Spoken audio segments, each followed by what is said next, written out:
What would you do?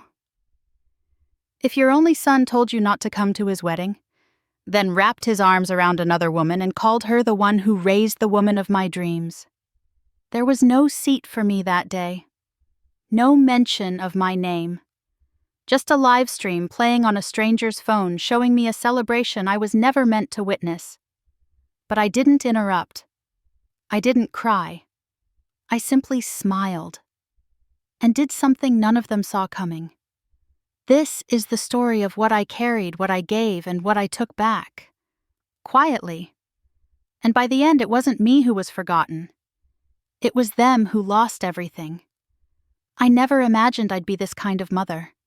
One who waits for a phone call that never comes, who folds a lace veil with trembling fingers hoping someone will remember she still exists. But here I was, 64 years old, sitting in my little kitchen in Oregon, preparing for a wedding I wasn't invited to. My son's wedding. I raised Ethan alone after my husband passed when Ethan was just 7. There was no insurance money, no family support. Just me, a full-time nurse and a full-time mother. I worked long night shifts, slept in the car between jobs, and spent every dollar I had on him. I once sold my engagement ring to cover his braces. I thought that's what mothers did. When Ethan got accepted into a private college, I was the one who co-signed the loans. I even remortgaged the house. Our house, the only thing left of my husband's memory, to help with tuition. I never told Ethan the full extent of what I gave up. He just saw that the bills were paid and the books kept arriving. That was enough for him. Years later, when he married his first wife, I helped organize the ceremony. I baked cupcakes, arranged flowers, even pressed her gown with my own iron. But something shifted after the wedding. They moved across the country to California, and suddenly I was someone to update once a year on Christmas cards. That marriage didn't last long, and Ethan rarely spoke about it. I never asked. I figured he'd come to me when he was ready. Now he was marrying again. I found out through a social media post. Sophia, the new fiancée, tagged him in a photo with the caption, "Counting down the days." No mention of family. No mention of me. Still, I held on to hope. Maybe it was just an oversight. Maybe he assumed I knew. He was busy. Weddings are stressful, right? So I did what I always did. I prepared. Quietly, without asking for anything. I went into the attic and pulled out the heirloom veil. Ivory lace with delicate hand stitching that had been passed down through generations. It had been given to me by my late mother-in-law on my wedding day. I had kept it safe all these years, waiting for the right bride to wear it. I believed that bride would be Ethan's. I wanted Sophia to have it whether she knew me or not. I took out a small jewelry box wrapped in velvet containing a pendant with tiny sapphires set in gold. It had belonged to my mother. I'd never worn it after she passed, but I thought maybe it would suit Sophia. Something old, something blue, something from the woman who raised the man she was marrying. I bought my own plane ticket to California. I didn't tell Ethan I was coming. I assumed it would be a surprise, maybe even a happy one. I imagined him seeing me and smiling, hugging me the way he did when he was a boy. "Mom, you came," he'd say. And I'd say, "Of course I did." I wouldn't miss it for the world. I booked a modest hotel nearby. I even called ahead to ask if they had garment steaming available, just in case the veil got wrinkled in transit. I packed everything neatly, the veil wrapped in tissue paper, the necklace in its box, the congratulatory card I spent an hour writing. It was simple and heartfelt, just like me. I didn't need attention. I didn't need to walk down the aisle or be in the family photos. I just wanted to be there, to witness my son's joy, to be part of his life on one of the most important days of it. I thought I was still his mom. That had to mean something. Didn't it? I was folding the veil, gently smoothing each layer of lace between sheets of tissue paper, when my phone buzzed on the counter. I smiled to myself, thinking maybe it was Ethan, finally reaching out, maybe to say he was glad I was coming or to ask if I needed anything. I wiped my hands on my apron and picked up the phone. It was a text. From Ethan. Hey. Just so you know, Sophia prefers to keep it small. Mostly her side.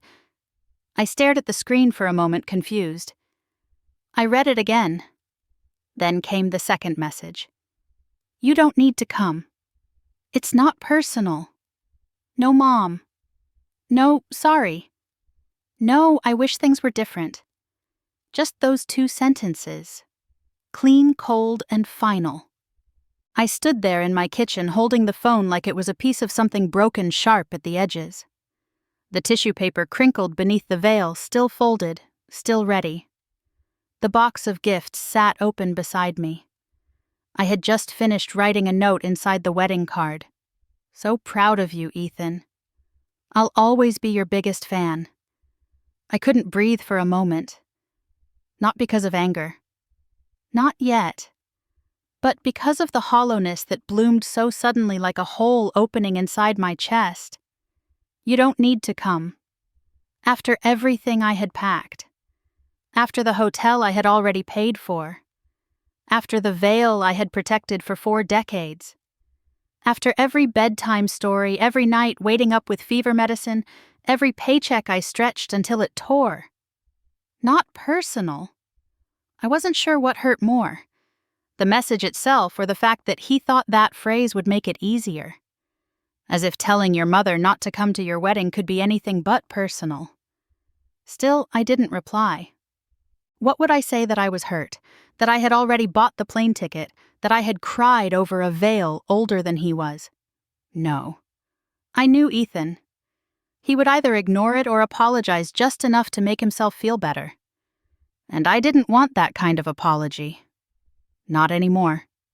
Instead, I sat back down at the table and stared at the veil.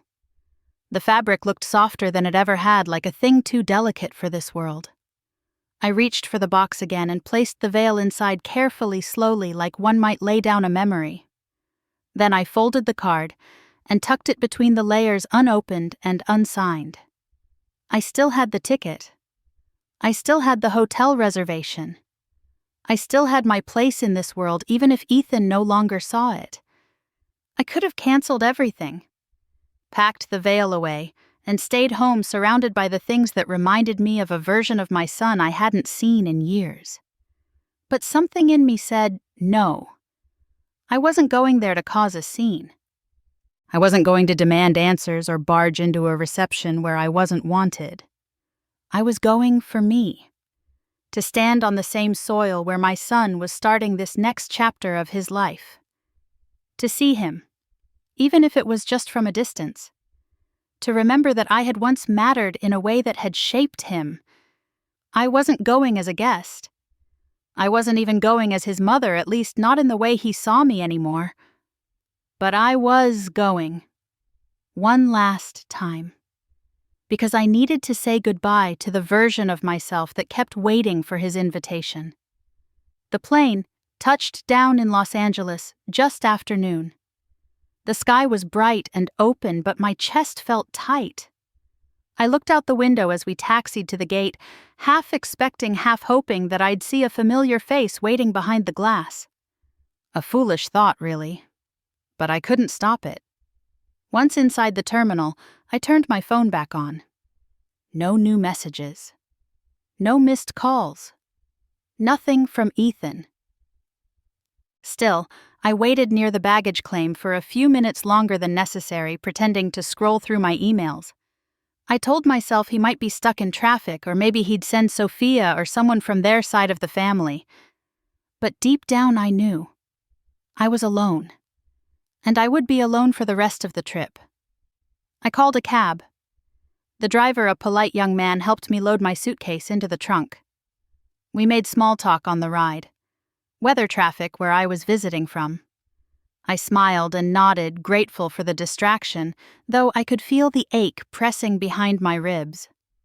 When we pulled up to the modest hotel I had booked, I tipped him generously and waved goodbye. The concierge greeted me with practiced cheerfulness. I gave my name, signed a few forms, and took the elevator to the 4th floor. My room was small but clean with a view of the parking lot. I set my suitcase on the bed and opened it, revealing the lace veil still perfectly folded. I sat beside it, my fingers grazing the edge of the fabric. Then, as if pulled by instinct, I picked up my phone. I shouldn't have looked, but I did. The first thing I saw was a photo Sophia had posted just an hour earlier. A long table, set up on a patio, golden light, casting warm tones across smiling faces. The caption read, "Pre-wedding dinner with the people who made us who we are." There he was, my son Ethan in a navy jacket toasting with a glass of champagne, his arm around Sophia. Around them were people I didn't recognize. Friends, her sisters, maybe cousins. And there in the center was Margot Ellison, Sophia's mother. She was radiant, elegant, wearing a soft, blush-colored dress and pearls. In photo after photo, Margot stood beside the bride, holding her hand, beaming. Sophia captioned another shot, "Couldn't have done this without my mother." I felt my throat tighten. I kept scrolling. Every image stitched together a narrative I wasn't part of. The dress fitting. The brunch. The florist visit. Margot was in them all. There was even a story highlight titled "Family." I wasn't in it. Not even once. For a moment I wondered if Ethan had shown them the veil. If he'd mentioned that I was coming. If anyone there even knew I existed. I opened my purse and pulled out the small velvet box, the one that held the wedding rings from my own marriage. I had brought them with the thought that maybe Ethan might want to use them, or at least see them. They weren't extravagant, just simple gold bands, but they carried weight. History. Love. Sacrifice. My husband had worn his until the day he died. I had kept them in my dresser drawer for almost 30 years. Now I was holding them in a hotel room 2 miles from a wedding I wasn't invited to. No one had asked for them. No one even knew they were here. I placed the box gently on the nightstand and leaned back against the pillows.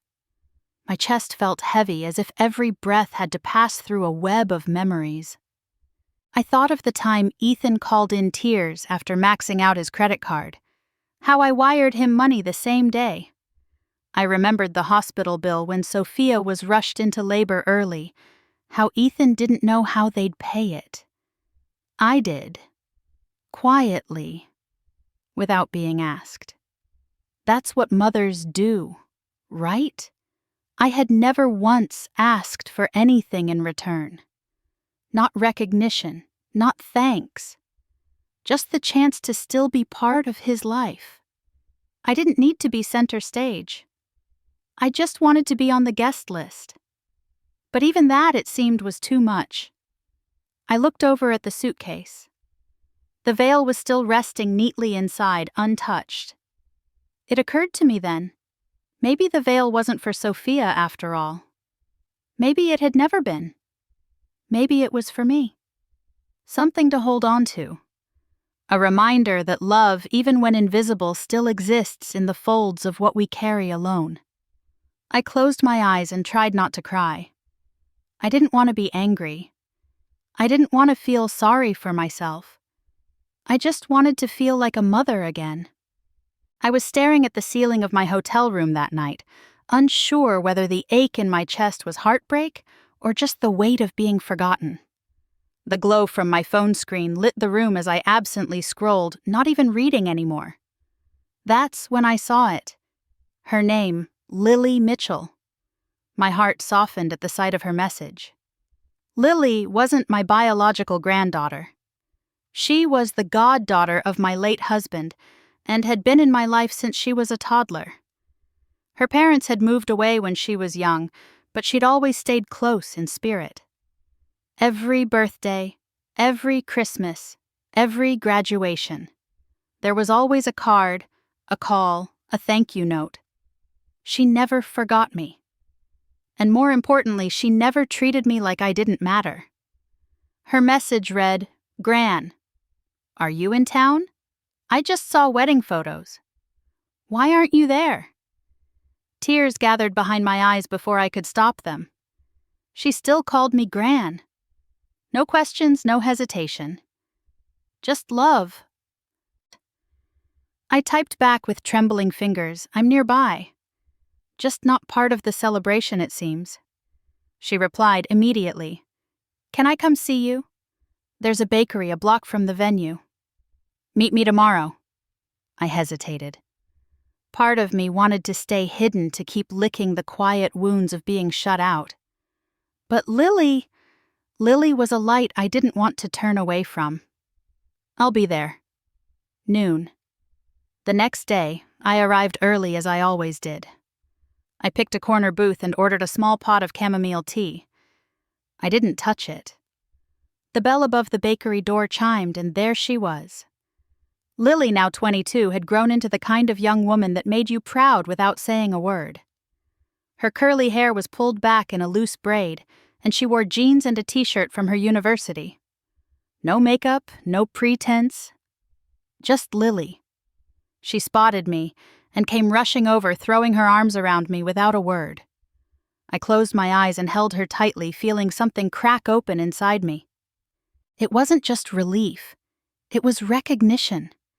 Like I had finally been seen after days of walking around invisible. She slid into the seat across from me and reached for my hands across the table. "I was so confused," she said softly. "I thought maybe you were sick. Or didn't want to come." I shook my head, unable to find the words at first. My voice felt stuck in the back of my throat. "I wanted to," I said. "I tried." Lily's face shifted. Concern, anger, then that quiet steadiness I'd always loved in her. "You're the only family that's never lied to me," she said. That's what I told myself when I saw the pictures. The words hit me harder than any slap. Not because they hurt, but because they healed. She didn't ask for details. She didn't need to hear how Ethan had pushed me aside, how Sophia had never acknowledged me, how Margot had stepped into my place like she'd always belonged there. Lily just knew. And that was enough. We talked for a while. About her classes, her thesis, her part-time job at the campus library. She told me she was applying to graduate schools and wasn't sure where she'd land. I listened, truly listened, like I hadn't done in days. She still had that spark, that curiosity about the world that reminded me of the daughter I never had. At one point, she reached into her tote bag and pulled out a small gift box. "It's not much," she said, "but I saw it last month and thought of you." Inside was a tiny silver pin in the shape of a teacup. Simple, thoughtful, completely unnecessary. But it felt like a balm. "I don't get to see you much anymore," she said, eyes glinting with unshed emotion. "But you're always with me." I didn't even try to stop the tears this time. We sat together for nearly an hour, sipping tea, nibbling on pastries we barely touched.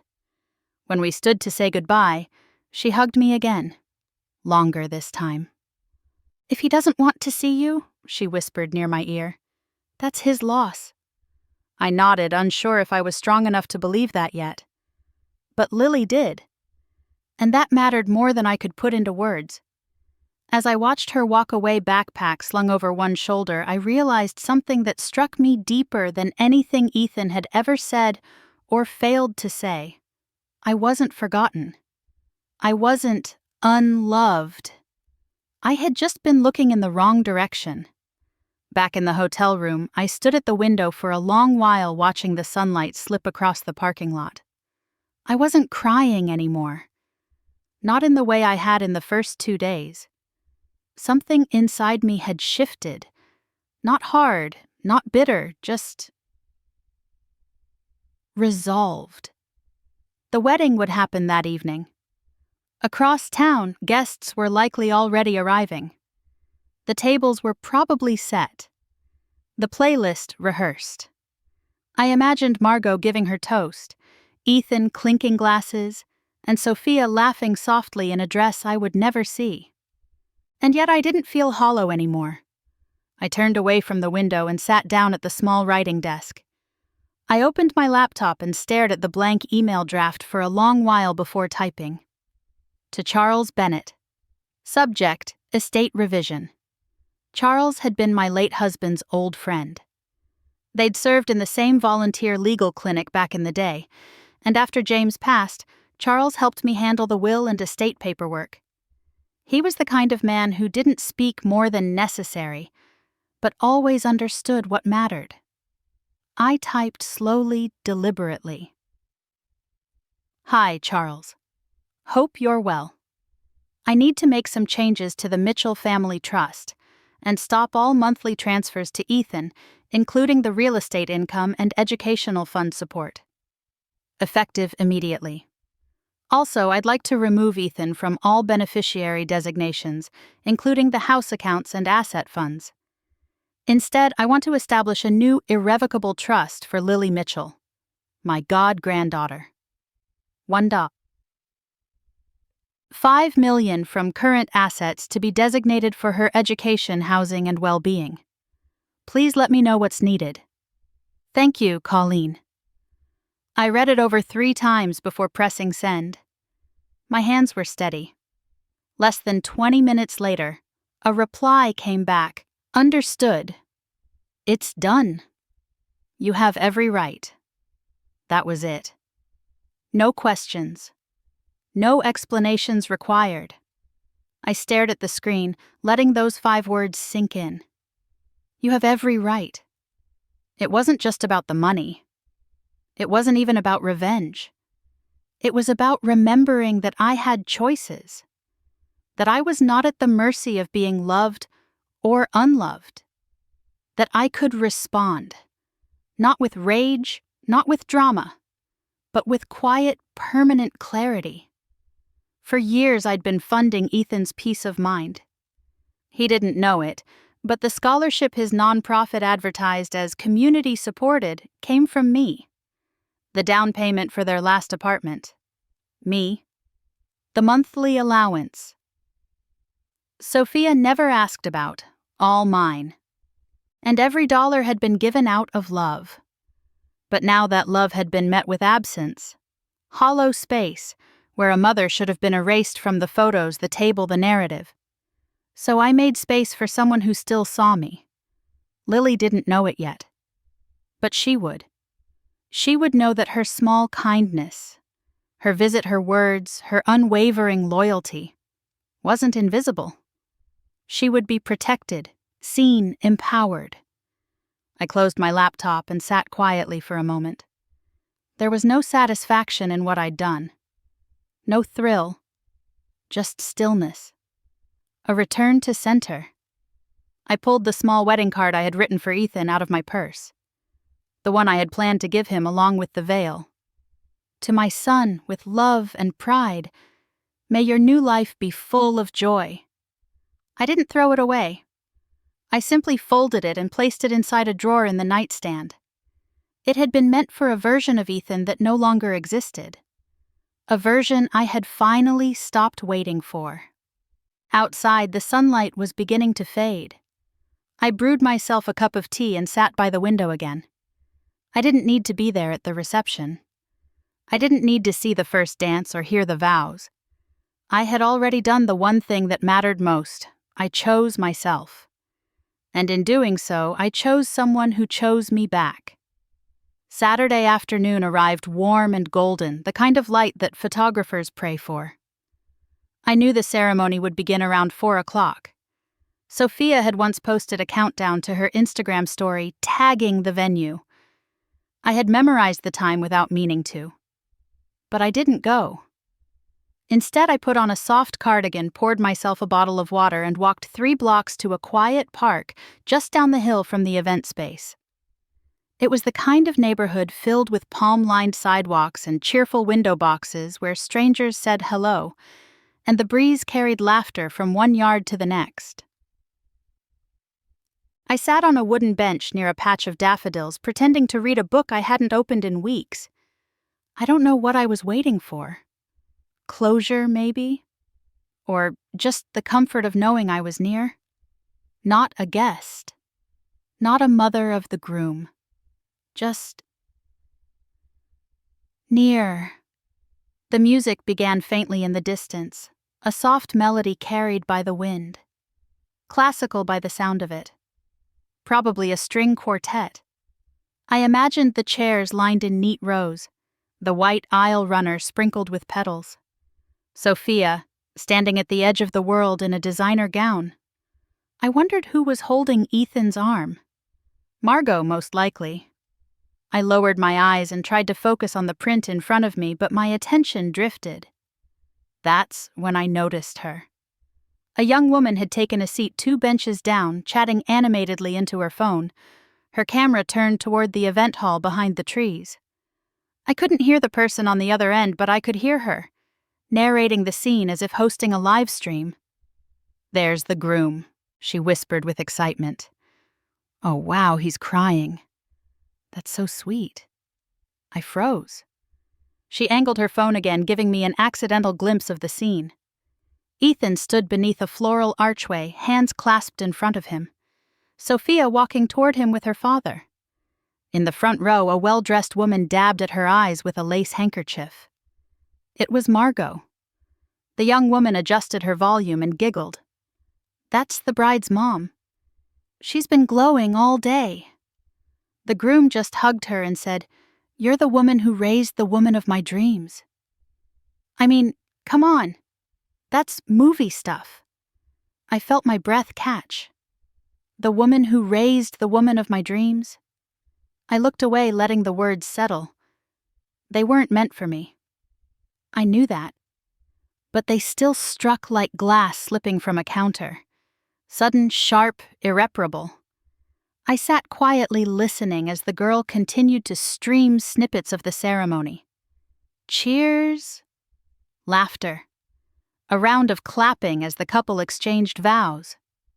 I closed my eyes, not to block it out, but to let it pass through me like a tide. There was no mention of me. No seat left empty in silent recognition. No nod in the speech. No whisper of the woman who raised the man standing at the altar. I wasn't written into their story. But here's what surprised me most. It didn't sting the way I thought it would. It wasn't a slap. It was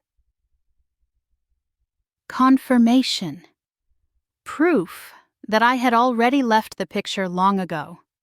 They were just now making it official.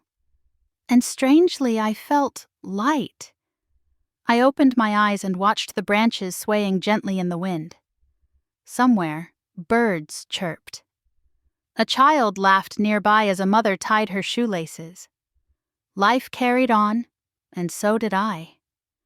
The young woman ended her live stream sighing to herself. "Beautiful day," she murmured, slipping her phone into her purse. She glanced over at me and offered a polite smile before walking away. I smiled back, then returned my gaze to the empty spot where she had sat. "I was never meant to be there," I whispered more to myself than anyone else. Not out of anger. Not bitterness. Just truth. For the first time in a long while, I accepted it. I wasn't a part of Ethan's story anymore. Not the version he wanted to tell. And that was okay. Because I had already begun writing a new one of my own. 3 days passed after the wedding before I heard from Ethan. The message came late in the evening, just as I was setting down a cup of chamomile tea. "Hope all's well. Sophia sends her regards." No photos. No mention of the wedding. No thank you for the veil I never gave. Just a one-line text that floated like an echo from a life I had already walked away from. I didn't reply. I stared at the screen for a long while, wondering what kind of man sends his mother that message after telling her she didn't need to be there. Maybe in his mind he thought it was enough. Polite. Surface level. a gesture that would keep the illusion intact, that everything was fine between us, that I had never been erased. But I knew better. That kind of silence doesn't come out of nowhere. It's cultivated. It's chosen. I turned off the phone, set it face down on the table, and walked to the bedroom. My suitcase sat open, partially unpacked, the veil still lying neatly where I had placed it days earlier. I ran my fingers over the lace one last time. It was beautiful, delicate but strong, like the women who had worn it before me. Like the women who had kept it safe, who believed in its meaning, who had passed it down, not for tradition's sake, but for connection. And I knew then it didn't belong in a drawer. Not anymore. It belonged with someone who would understand it. I pulled out the small blue velvet box that held the sapphire pendant, my mother's necklace. I had imagined Sophia wearing it with the veil smiling in the soft golden light of her wedding. I had imagined Ethan looking on proud, knowing it came from the women who had built his story from scratch. But none of that had happened. And now it didn't need to. I packed both the veil and the necklace into a shipping box lined with tissue paper. I folded a letter and placed it on top, sealed in an envelope with Lily's name in my handwriting. The letter read, "My dearest Lily. There was a time I thought I would give these to someone else, but it turns out they were never meant for her. This veil has been in our family for generations. It has seen joy, sorrow, growth, and grace.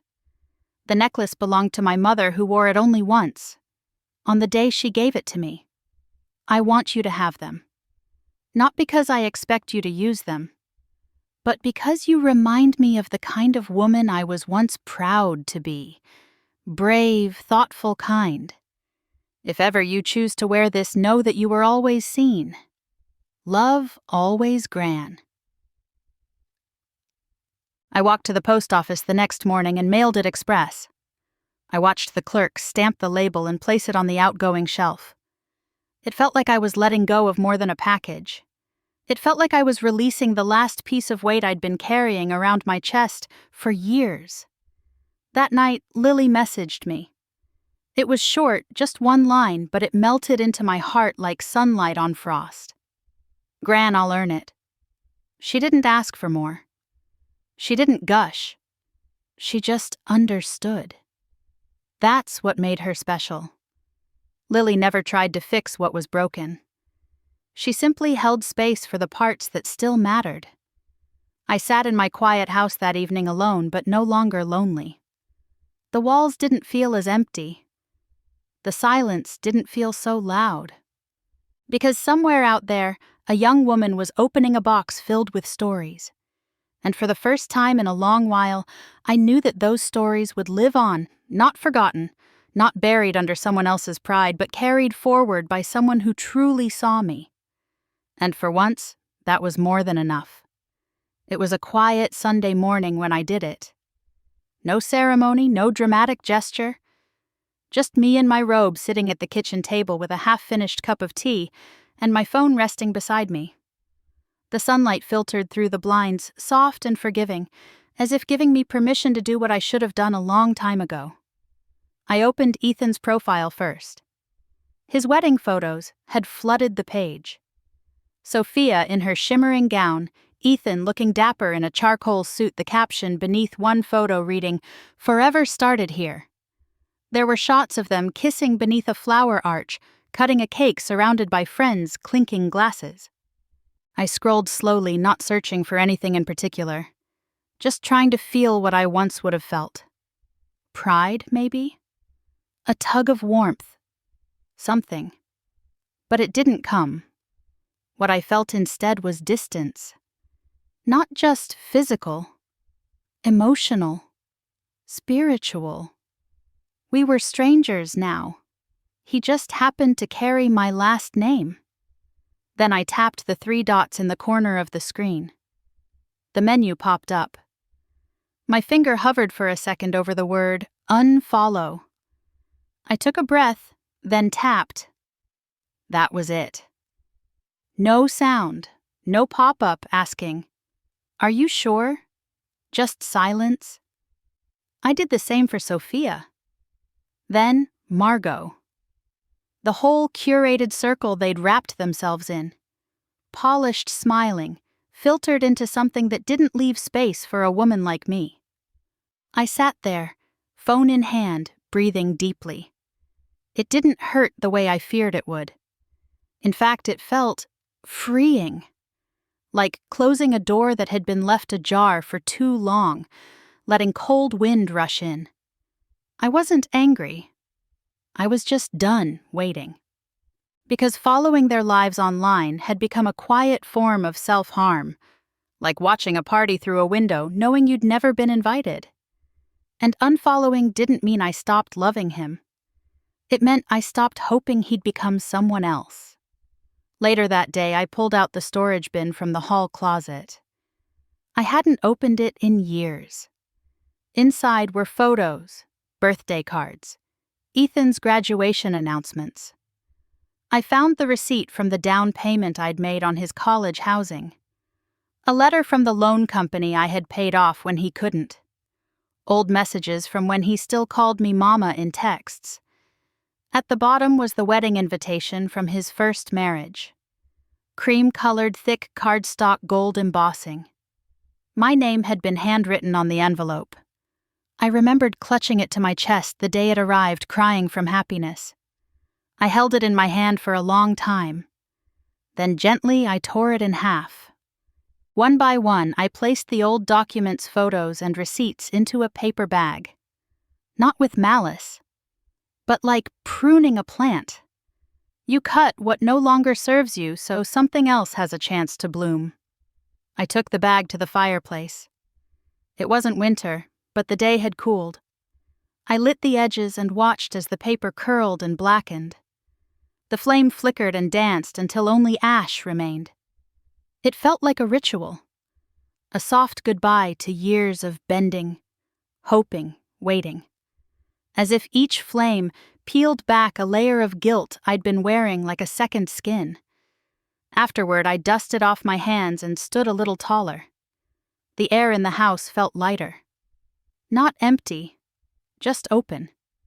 I cleaned the closet, rearranged the shelves, donated the things I no longer needed.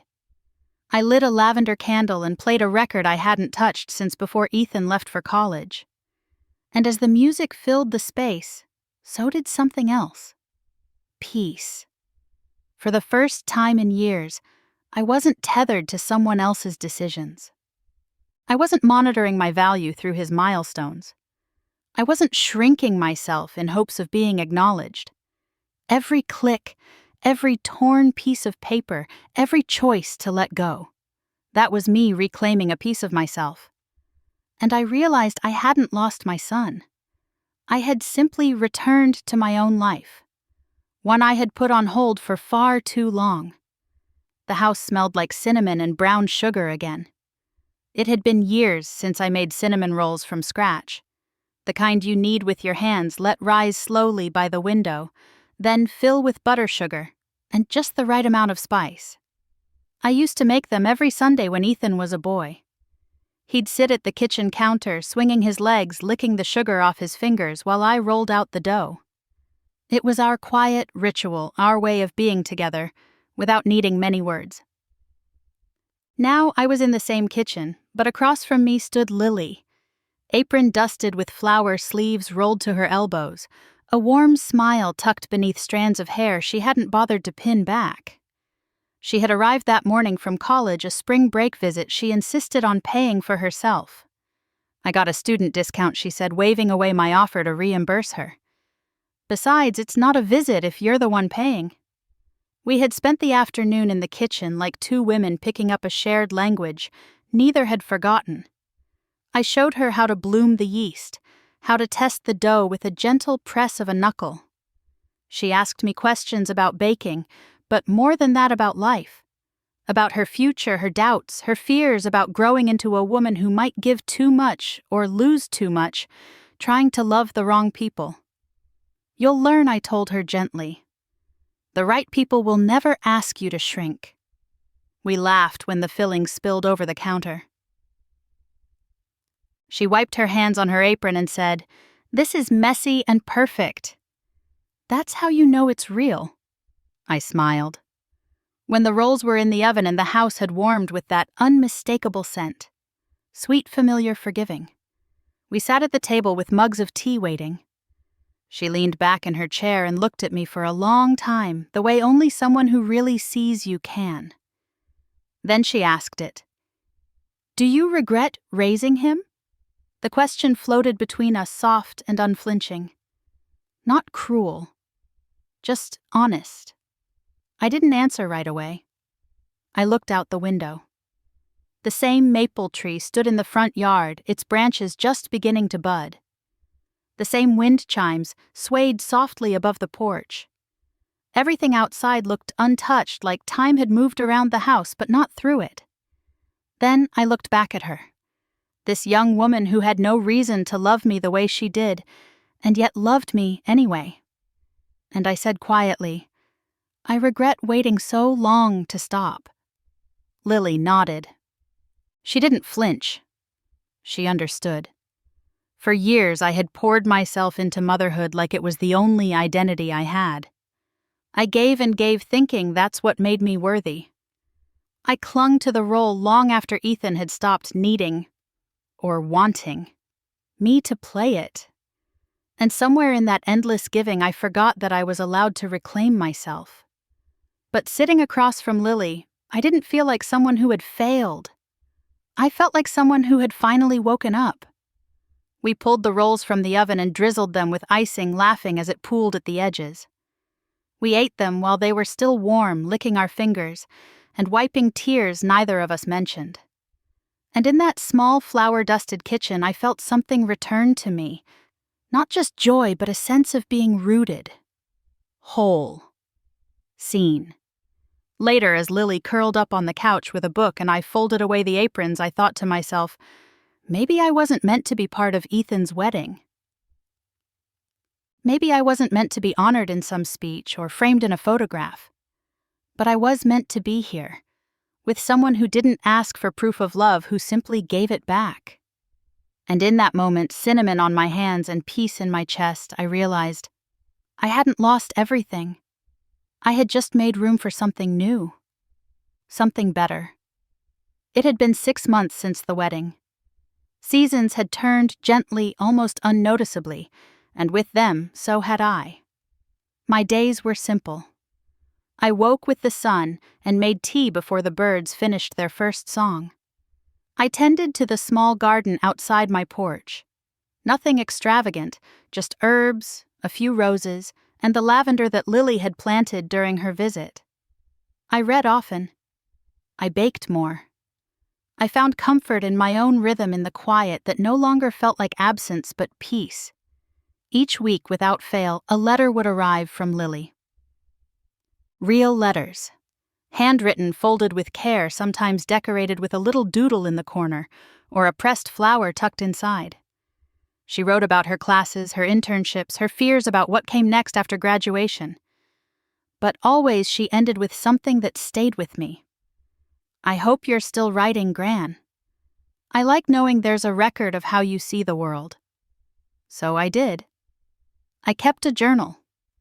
Not to catalog grief anymore, but to mark clarity and grace. I wrote about the first bloom of my lavender, about the woman at the library who always wore mismatched earrings, about the way the light stretched across my kitchen counter in the afternoon, like a soft reminder that time, no matter how long, always moves. And then, one morning, I opened my inbox and saw his name. Ethan Mitchell. It had been months since I last heard from him. Even longer since he had called me Mom. The subject line was blank. The body of the message said, "We're expecting. Sophia's pregnant. Thought you should know." That was all. No greeting. No warmth. No invitation to be involved. Just information. I stared at the screen for a long time. My hands didn't tremble. My breath stayed steady. I didn't click it open. There was nothing in that message that hadn't already been made clear the day he told me not to come. He had chosen his silence long ago. And now I was choosing mine. I closed the laptop gently and walked to the kitchen. I poured myself a second cup of tea and sat down at the table, opening my journal to a fresh page. At the top, I wrote, "Some doors stay closed." Not out of anger, but out of grace. Because grace isn't always forgiveness. Sometimes it's simply refusing to reopen the wound. I thought back to the woman I was a year ago. The one who packed an heirloom veil with shaking hands, who crossed state lines with hope, folded between layers of lace, who stood in the shadows of a wedding waiting to be seen. She felt far away now. Not gone, just evolved. I had been erased. That was true. But what I didn't know then, what I had come to understand only after the silence, was that being erased forces you to start fresh. Blank canvas, clean air, no noise. And in that stillness, you hear your own voice again. It was soft at first, hesitant, but now it was steady. I picked up my pen and added the last line to the page. Sometimes being erased is the only way to remember who you really are. I closed the journal. Outside, the wind played gently with the chimes on my porch. Somewhere in the distance, a child laughed. The world went on. And so did I. Have you ever loved someone so deeply only to watch yourself disappear from their life little by little?